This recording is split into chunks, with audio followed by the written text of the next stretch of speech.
Bonjour, je m'appelle Aïda Sassi, professeure des écoles primaires pour la langue française en Tunisie, à la circonscription de la Manouba. Aujourd'hui, on va étudier un texte en rapport avec le thème l'environnement et le sous-thème rendons notre environnement plus agréable de la première unité, ça veut dire le module numéro 1 de votre 5e année. D'accord? Le texte s'intitule Le respect des arbres. D'après Terrier. Avant de commencer l'étude de notre texte, je vous invite à regarder cette image. Qu'est-ce que vous voyez dans cette image? Ah oui, bien sûr. Vous voyez une forêt. Oui, j'entends oui, vous voyez un parc. Oui, une campagne, peut-être. Est-ce que vous aimez aller à cet endroit, à ce lieu? Bien sûr que oui. Regardez, ce lieu apaise nos yeux. On peut aussi sentir l'odeur des feuillages, des plantes, des arbres, des fleurs. On peut entendre les oiseaux gazouiller, les cris des autres animaux aussi. D'accord? On peut toucher les arbres, les arbustes, les branches, même les feuilles. Hein? Donc, on peut respirer l'air fraîche, l'air doux, l'air pur. Hein? D'accord? Cet endroit est très joli et apaisant. Alors, regardons maintenant ce lieu. Est-ce que vous aimez vivre dans ce lieu? Certainement pas. Regardez cet arbre chétif. Il semble mort, le pauvre. Il a perdu son feuillage. Il est tout gris, avec des feuilles rousses un peu. Donc il est un peu mort. Il n'est pas vivant. Regardez cette usine. Qu'est-ce qu'elle dégage ici? Elle dégage de la fumée. Donc, est-ce que vous pouvez respirer dans ces lieux? Ben non. On va suffoquer. On va perdre peut-être notre respiration. On peut pas trouver le souffle. On va souffrir. On va se rendre malade ici. Maintenant qu'on a étudié ces deux images, les deux images précédentes, je vous invite à regarder l'illustration du texte, la première illustration, où vous trouvez trois personnages, trois personnes, dont la première semble être plus âgée et très fâchée. Regardez ses yeux, sa bouche et la disposition de sa main. Et deux gamins, deux garçons, qui semblent tristes ou bien honteux. Hein. Ce garçon semble même avoir pleuré peut-être. Hein.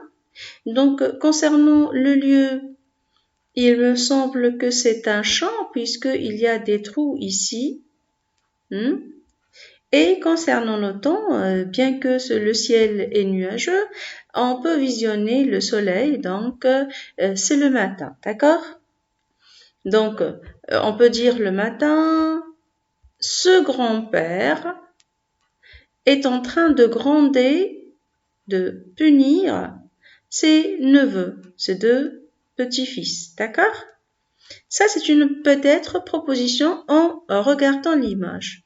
Maintenant, on va voir. Alors, pourquoi ce grand-père est-il fâché?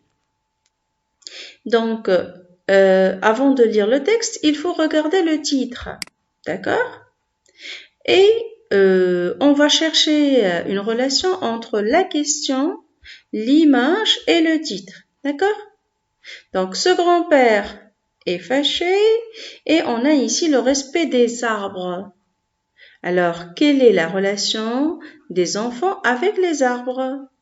Je dois me poser la question. Ont-ils peut-être brûlé un arbre, cassé des branches, faire quelque chose aux arbres? Donc, il se peut que dans ce texte, déjà, il y a quelque chose que les deux garçons ont fait aux arbres et on doit la découvrir. Je vous invite donc à lire silencieusement le texte pour découvrir cette chose. D'accord? Mais avant tout, on commence par lire le texte. Le respect des arbres. Un beau matin, grand-père nous demande à mon frère Jacques et à moi de planter 10 jeunes sapins. Nous avons, sans trop de peine, planté 4 sapins. Puis, nous commençons à avoir chaud et soif.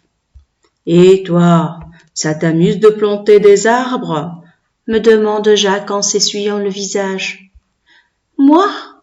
Non, ça me fatigue beaucoup. » « Écoute, nous allons faire une farce à grand-père.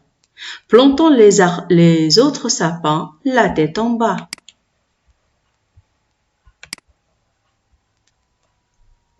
Nous commençons à enterrer les arbustes, le feuillage en bas et les racines en l'air.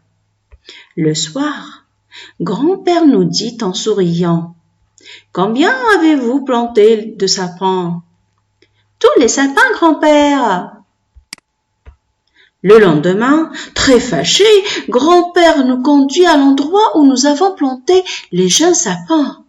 Là, il nous montre 6 arbres avec leurs racines en l'air. Ils sont tous morts. « Regardez ce que vous avez fait, vilain garçon !» s'écrie grand-père. « Savez-vous ce qu'est un arbre? Un arbre, c'est la joie de la terre. Un bel arbre, c'est une fête pour les yeux, et des milliers d'arbres font la forêt. » Depuis ce jour-là, nous avons le respect des arbres. Maintenant qu'on a lu le texte, on a une réponse, d'accord? Mais avant de voir cette réponse, je vous invite à regarder la deuxième illustration du texte. Alors, dans cette illustration, je vois les mêmes 2 garçons en train de planter un arbuste, le feuillage en bas et les racines en l'air, et ils sont très contents, d'accord?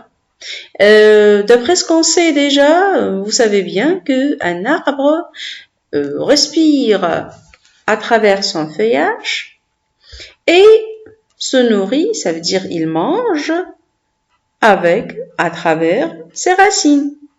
Donc, les racines pour un arbre, c'est comme la bouche pour nous. D'accord? Et si on met les racines en l'air, est-ce que cet arbuste va vivre? Eh bien, ici, il ne va pas respirer, il ne pourra pas respirer, ni manger, donc il sera mort. Oui, pauvre arbuste. Alors, maintenant, on peut voir la réponse. Ce grand-père est fâché parce que ses neveux ont planté les jeunes sapins, le feuillage en bas et les racines en l'air, ce qui cause leur mort. Pauvre sapin. Alors, la justification du texte, la voici dans le 3e paragraphe. Le lendemain, très fâché, grand-père nous conduit à l'endroit où nous avons planté les jeunes sapins. Là, il nous montre 6 arbres avec leurs racines en l'air. Ils sont tous morts. « Regardez ce que vous avez fait, vilain garçon !» s'écrie grand-père. « Savez-vous ce qu'est un arbre ?» Ça, c'est la justification de cette question. D'accord? On peut souligner quelques indices. D'accord? Maintenant, je vous invite à lire ces phrases et barrer la phrase qui ne va pas avec le texte. Ça veut dire c'est une phrase intruse.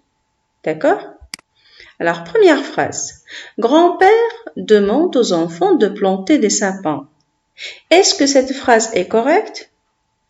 On a déjà répondu implicitement à cette question dans le premier exercice. Et la justification du texte, c'est un beau matin, grand-père nous demande à mon frère Jacques et à moi de planter 10 jeunes sapins.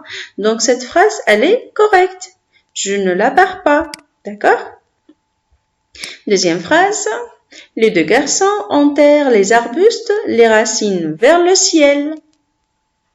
Donc, on sait aussi que cette phrase est correcte parce que la réponse du texte, la justification du texte, écoute, nous allons faire une farce à grand-père. Plantons les autres sapins, la tête en bas. Donc, la tête en bas, donc les racines en l'air. D'accord? Alors, troisième phrase, Jacques fait du sport. Est-ce que les deux garçons sont en train de faire du sport? La réponse est non. Et la justification du texte, nous avons, sans trop de peine, planté 4 sapins. Donc, ils étaient occupés à planter les sapins. D'accord? Alors, dernière phrase, bien sûr, je vais barrer cette phrase. Dernière phrase, c'est grand-père est très content. Vous le savez déjà dès le début que grand-père n'est pas content, mais vous devez chercher alors la phrase du texte qui le dit. Donc, le lendemain, très fâché, grand-père nous conduit à l'endroit, ça veut dire le lieu, où nous avons planté les jeunes sapins. Donc, ici, grand-père est très fâché, il n'est pas content, donc cette phrase est fausse. Donc, dans chaque phrase que je lis, je dois la lire en entier et je dois chercher les indices. D'accord? Alors, la question suivante.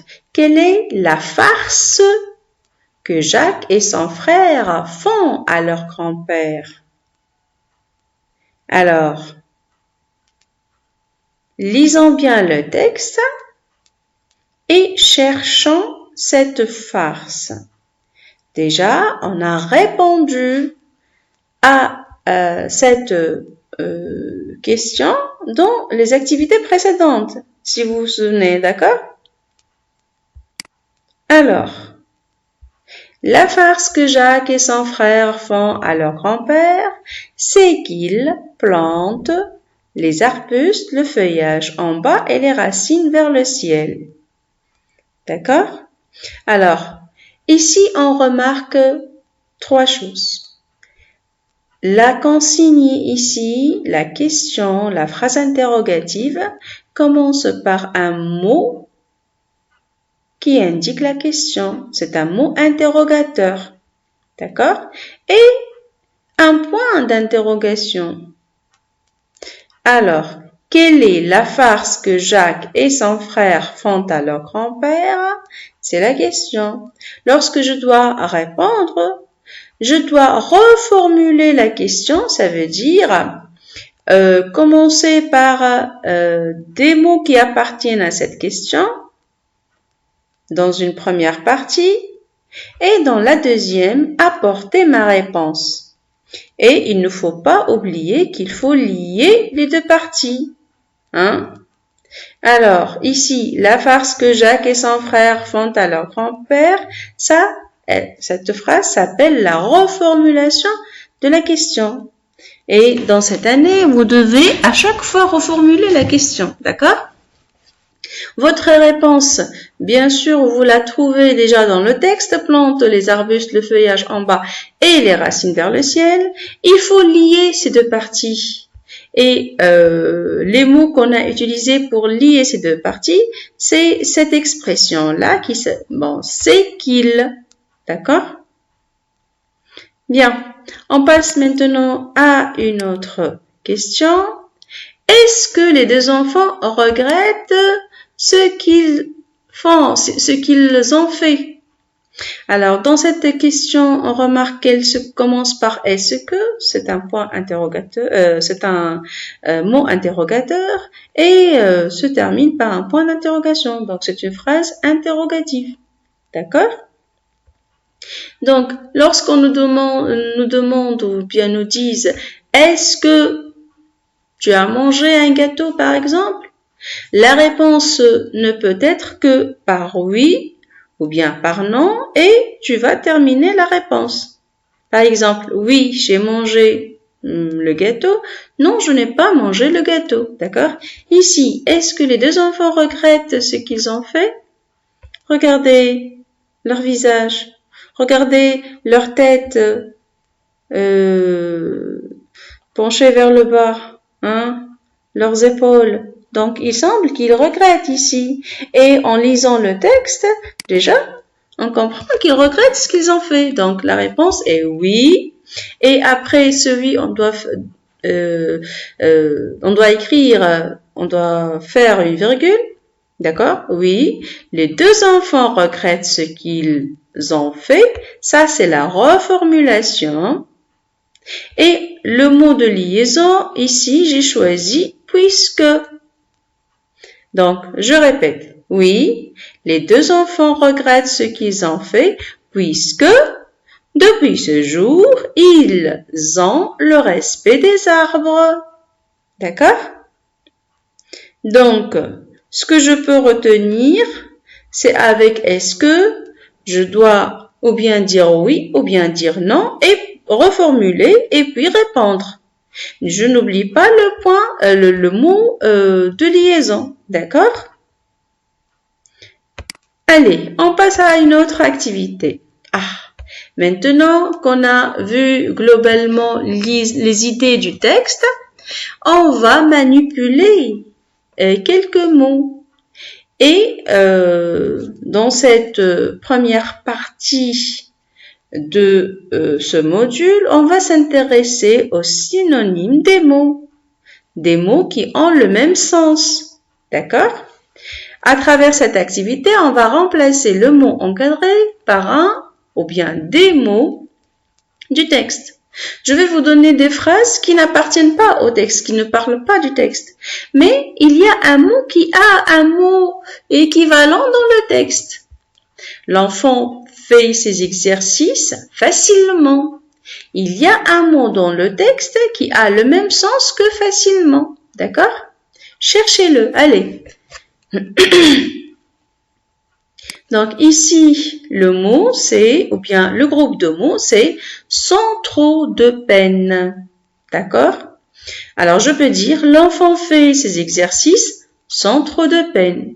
Ou bien sans trop de peine, l'enfant fait ses exercices. Ou bien l'enfant, virgule, sans trop de peine, fait ses exercices. Point. D'accord? Deuxième phrase. Julien joue un mauvais tour à ses amis. Il leur cache leurs affaires.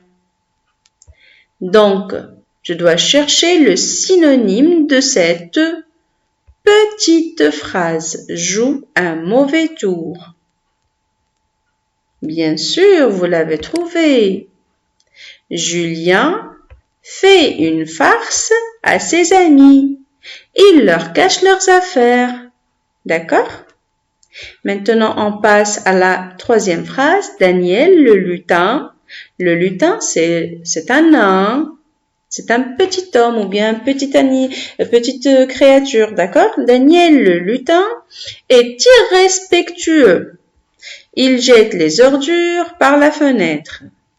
Le mot irrespectueux a le même sens que vilain. Daniel le lutin est vilain. Il jette ses ordures par la fenêtre. Donc, on récapitule facilement.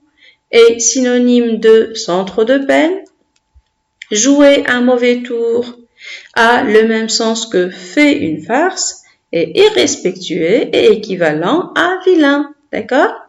J'ai utilisé 3 mots. Donc, équivalent, synonyme et a le même sens. D'accord? Maintenant, on va manipuler quelques mots outils, quelques mots invariables. Et on sait que maintenant, le mot invariable veut dire des mots qui ne changent pas dans la transcription. Ça veut dire lorsque j'écris trait, c'est toujours T, R, E accent grave, S. Donc, il ne varie pas ni en genre, ni en nombre, ni avec quoi que ce soit dans la phrase. Donc, si j'apprends une seule fois ces mots, donc je vais les écrire dans toute ma vie, comme ça. Très, alors, soudain, avant, maintenant, beaucoup. D'accord? Donc, on va commencer par ces phrases. Alors, Riquet est dans sa chambre. Il a des devoirs à faire. Il ouvre son manuel et commence à lire. Son petit frère Roger entre et lui dit « Tu dois ranger ta chambre. » Le pauvre enfant lui répond « Je suis occupé pour le moment. Je la rangerai plus tard. » Donc, ici, Riquet est dans sa chambre. Est-ce que je peux dire très? Ben non. Alors? Non plus. Soudain? Non, parce que soudain doit être placé entre deux événements contradictoires. D'accord? Alors, quel est le mot que je vais choisir? En fait, on a un mot qui indique le temps. Maintenant. Et on peut le placer au début de notre texte. Maintenant, Riquet est dans sa chambre. Donc, il a des devoirs à faire. Alors, je dois me poser la question, comment sont ces devoirs? Donc, ici, je peux choisir beaucoup. Il a beaucoup de devoirs à faire. Donc, puisqu'il a beaucoup de devoirs à faire, alors, il ouvre son manuel et commence à lire. Donc, jusque-là, les événements passent d'une manière naturelle. Donc, il y a un élément perturbateur qui arrive ici. Son frère Roger entre et lui dit. Donc, il y a une personne qui perturbe Riquet. Donc, on peut choisir soudain. D'accord? Soudain, son petit frère Roger entre et lui dit « Tu dois ranger ta chambre maintenant, bien sûr, ou bien avant. » Le pauvre enfant lui répond « Je suis très occupé. Pour le moment, je la rangerai plus tard. » D'accord? Alors, on passe maintenant à une autre activité. Je complète par des mots du texte ou leurs synonymes. Mots qui ont le même sens. D'accord? Alors, grand-père demande à et son frère des sapins. Alors, à qui demande grand-père? Bien sûr, à Jacques et son frère. Donc, grand-père demande à Jacques et son frère quoi? Oui, de planter des sapins. Mais les enfants commencent à quoi? À enterrer les arbustes, ça veut dire les sapins, le feuillage en bas, oui, et les racines en haut, ça veut dire vers le ciel. Alors, le vieil homme est très fâché. D'accord? Ici, on sait que planter a le même sens que enterrer. Et en bas est le contraire de en haut. D'accord? On sait que les sapins sont des arbustes. Ils sont des plantes. D'accord? Cette première partie du cours s'achève sur le résumé du texte. Alors, je vous propose ces 4 phrases pour faire le résumé. Je lis la première. Le lendemain, leur grand-père, très fâché, les grandes, « Un arbre, c'est la joie de la terre, leur dit-il. » Un jour, grand-père demande à ses neveux de planter de jeunes sapins. Les vilains garçons décident de faire une farce à leur grand-père. Ils enterrent les arbustes, le feuillage en bas et les racines en l'air. Les 2 garçons regrettent ce qu'ils ont fait et depuis ce jour, ils respectent les arbres. Alors, quelle est la première phrase? Bien sûr, un jour, grand-père demande à ses neveux de planter de jeunes sapins. Deuxième phrase, les vilains garçons décident de faire une farce à leur grand-père. Ils enterrent les arbustes, le feuillage en bas et les racines en l'air. Troisième, le lendemain, leur grand-père, très fâché, les gronde.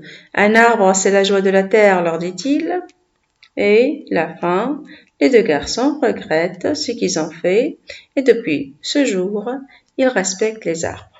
Notons que la première phrase, un jour, grand-père demande à ses neveux de planter 2 jeunes sapins, ça c'est le début, c'est l'introduction, le début du texte.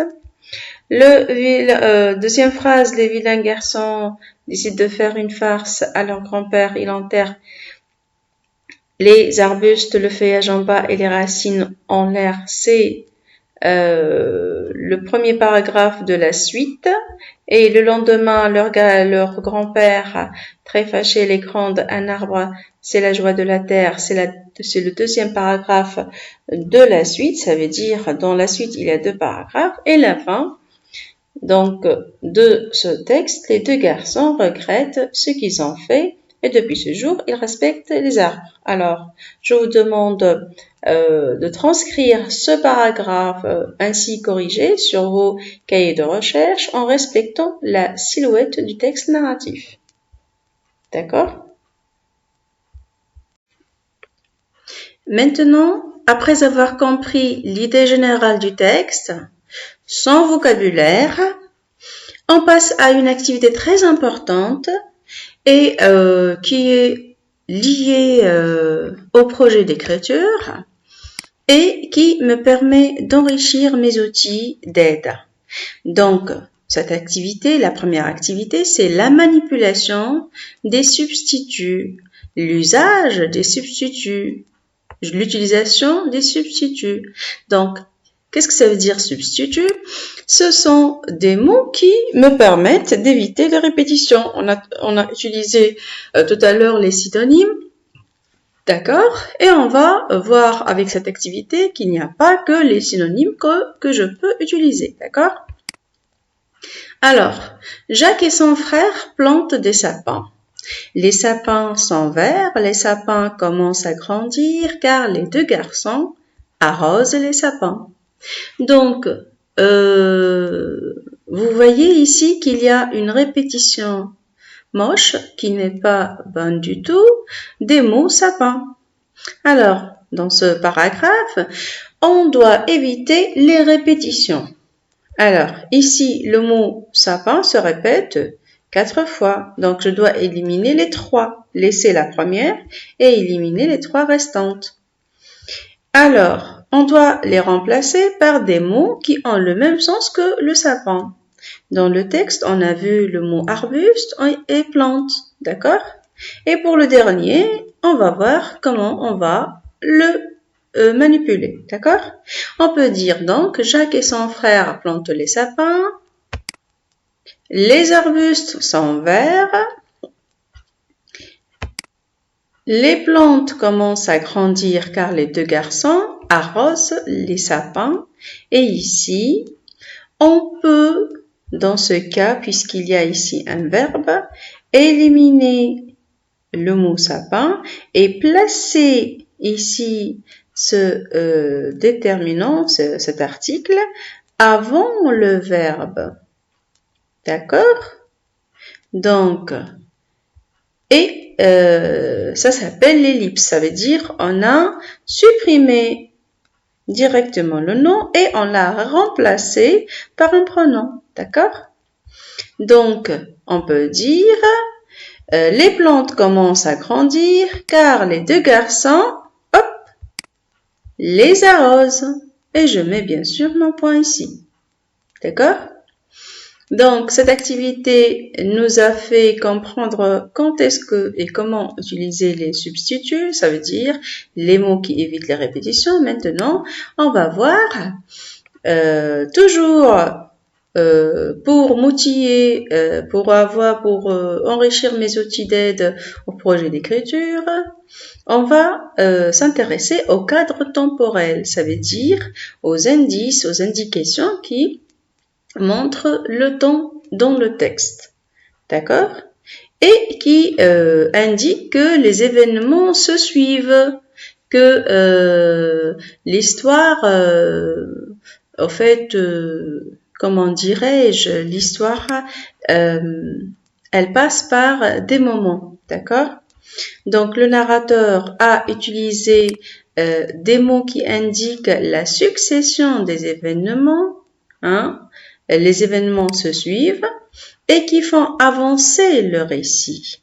Alors, dans cet exercice, cette activité, on va chercher quels sont ces mots, lesquels, regardez, c'est une phrase interrogative composée par un seul mot. Donc, je répète la consigne. Le narrateur a utilisé des mots qui indiquent la succession des événements et qui font avancer le récit. Lesquels? Donc, il faut chercher. Alors, ici, on va regarder ces petits paragraphes que j'ai extraits de votre texte. Donc, alors, au début, le narrateur dit « Un beau matin, mon grand-père nous demande à mon frère Jacques et à moi de planter du jeune sapin. » Donc, ici, il y a un mot qui indique le temps, c'est « un beau matin ». D'accord? Donc, dans le deuxième paragraphe, le soir, grand-père nous dit en souriant « Combien avez-vous planté de sapins ?»« Tous les sapins, grand-père. » Donc, ce paragraphe commence avec un indicateur temporel et suivi d'une virgule qui indique que les événements progressent de ce paragraphe à ce paragraphe. Donc, la première action est passée le matin, la deuxième action passe le soir. Donc, les événements ici du texte avancent, progressent. On dit qu'ils progressent, d'accord? Le lendemain, très fâché, grand-père nous conduit à l'endroit où nous avons planté les jeunes sapins. Là aussi, on remarque qu'il y a un indicateur temporel, ça veut dire de temps, qui indique un changement de temps. Ici, un beau matin, le soir et le lendemain matin. D'accord? Le lendemain. Alors, depuis ce jour-là, nous avons le respect des arbres. C'est la fin du texte et on remarque qu'il y a un indicateur temporel qui indique au fait la fin des événements du texte. Et c'est un indicateur temporel aussi. D'accord? Donc, un beau matin, c'est un indicateur qui, en comparaison avec le soir, le lendemain, depuis ce jour, font progresser le récit, les événements. D'accord? Donc, je peux à travers la variation, ça veut dire le changement des indicateurs temporels, faire avancer les événements. Bien. Alors, maintenant, on va lire le paragraphe et remplir ce tableau. « Et toi, ça t'amuse de planter des arbres ?» me demande Jacques en s'essuyant le visage. Dans ce paragraphe, on va s'intéresser à la langue. Et en grammaire, au cours du module 1, on a étudié les 3 types de phrases, déclarative, interrogative et exclamative. On sait que la phrase interrogative se termine par un point. La phrase exclamative par un point d'exclamation et elle exprime les sentiments, les émotions. Et la phrase interrogative est bien sûr consacrée à l'interrogation, ça veut dire aux questions. Donc, elle se termine par un point d'interrogation. D'accord? Alors, je vous présente ces 3 tableaux, phrase déclarative, phrase exclamative et phrase interrogative. Lorsqu'on nous donne un exercice comme ça en examen, on doit lire phrase par phrase. on sait que le point d'interrogation, le point d'exclamation et le point sont appelés des points forts. Donc, c'est une ponctuation forte. D'accord? Donc, et on va lire linéairement. Ça veut dire on commence par la première phrase, ensuite la deuxième, ensuite la troisième. Donc, on va pas se déplacer dans le paragraphe. Donc, alors lorsque je dis « et toi », c'est une phrase. D'accord? Donc, où on peut la placer? Bien sûr, on peut la placer dans la case des phrases exclamatives, puisqu'elle se termine par un point d'exclamation. D'accord? Et on remarque que cette phrase n'a pas de verbe, parce que cette phrase est destinée à faire une relation entre les deux enfants, c'est tout. D'accord? Comme on dit bonjour, salut. Voilà, donc c'est juste faire une relation, lier une relation entre les deux personnes qui se parlent. Voilà. Donc, ça t'amuse de planter des arbres? Cette phrase se termine par un point d'interrogation. Donc, ici, c'est une phrase interrogative. Me demande Jacques en s'essuyant le visage. Cette phrase se termine par un point, donc c'est une phrase, oui, déclarative. Alors, dans une même réplique, alors, lorsque quelqu'un dit quelque chose, ça s'appelle une réplique, d'accord? Dans une même réplique, il y a une phrase exclamative, une phrase interrogative et une phrase déclarative. Voilà. Alors, maintenant, à quoi sert un arbre? Regardez bien ces images. Alors, lorsqu'on coupe un arbre, on peut le transformer en planche. Et avec ces planches, on peut construire des maisons. Alors, c'est un avantage de l'arbre. C'est un bienfait de l'arbre. Regardez cette maison. Donc, elle est construite de planches d'arbres. Et ici, sur le toit, on a planté quelques plantes. D'accord? Regardez maintenant ces ustensiles. Alors, il y a des assiettes, des cuillères, etc. Donc, avec le bois des arbres, on peut construire des ustensiles. Donc, ces choses s'appellent des ustensiles. D'accord?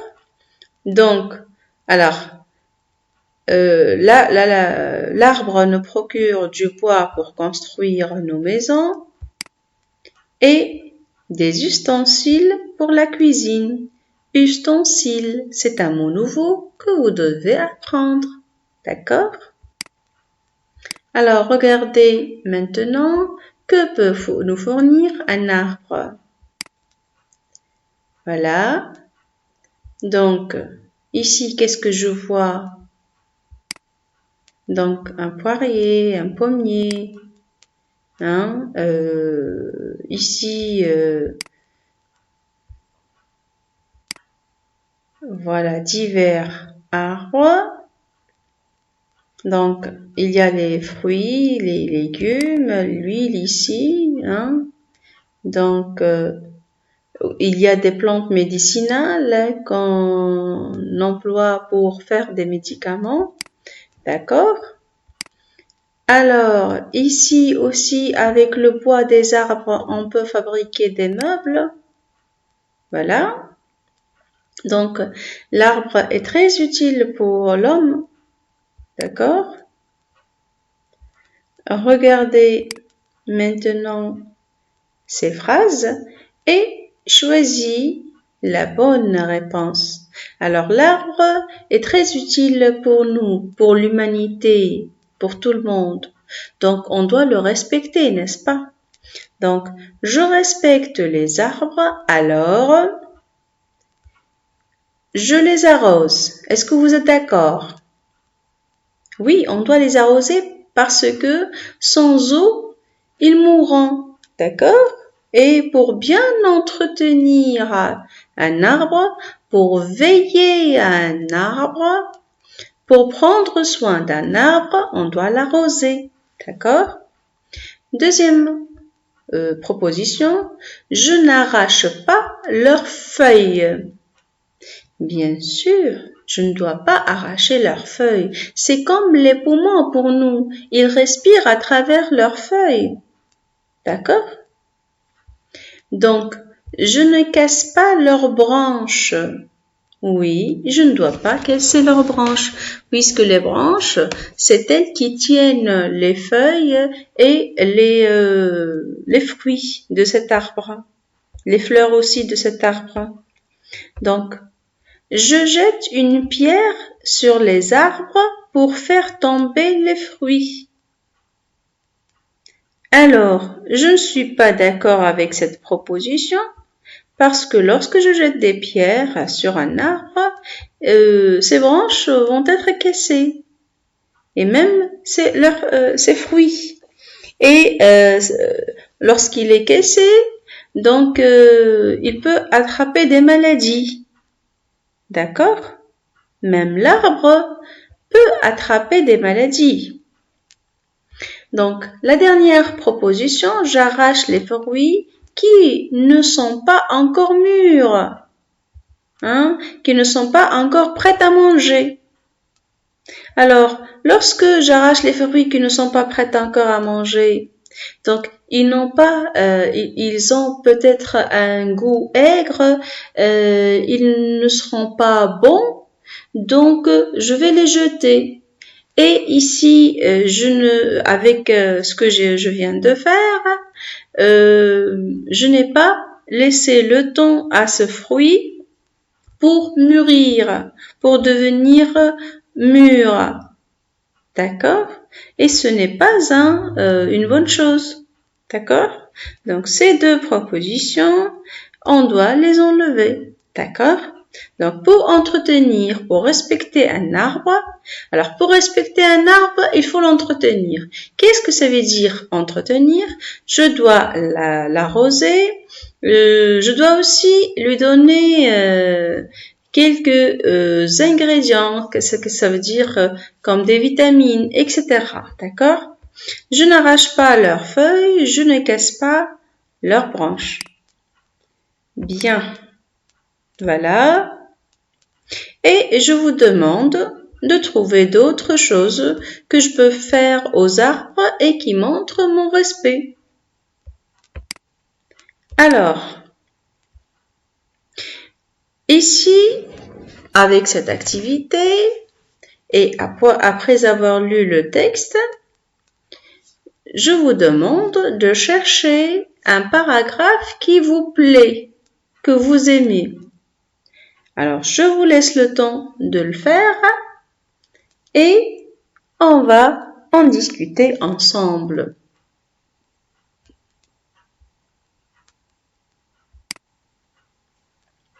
Il y a un paragraphe qui m'a plu. Savez-vous ce qu'est un arbre? Ce paragraphe existe à la fin du texte, vers le dernier paragraphe du texte, avant la fin, d'accord? Savez-vous ce qu'est un arbre? Un arbre, c'est la joie de la terre. Un bel arbre, c'est une fête pour les yeux. Et des milliers d'arbres font la forêt. Donc ça, ce sont les dires du grand-père. Donc, un arbre pour grand-père, c'est une fête pour les yeux. Et des milliers d'arbres, regardez ces arbres, font la forêt. D'accord? Personnellement, je vais apprendre ce paragraphe qui pourra me servir à enrichir mes écrits, mes projets d'écriture. Je peux dire, un bel arbre est une fête pour les yeux et des milliers d'arbres font la forêt. Voilà, ces deux petites phrases, voilà, peuvent enrichir mon projet d'écriture. À la fin, on va faire un dossier qui enrichira mes connaissances, d'accord? Et qui pourra m'aider à trouver des idées pour enrichir mes projets d'écriture, d'accord? Donc, comme vous le savez, l'arbre est très important pour l'humanité et on vient de le prouver à travers ce texte. Alors, que faut-il faire pour le protéger? Donc, je fais mes recherches et je les partage avec mes camarades et mes amis. Ça sera votre projet pour la semaine prochaine. D'accord? Ce cours arrive à sa fin. Donc, je vous remercie pour votre attention et à bientôt dans une autre leçon. Si vous avez aimé ce cours, je vous invite à le liker sur ma chaîne YouTube et à vous abonner pour revoir tous mes vidéos. Allez, à bientôt!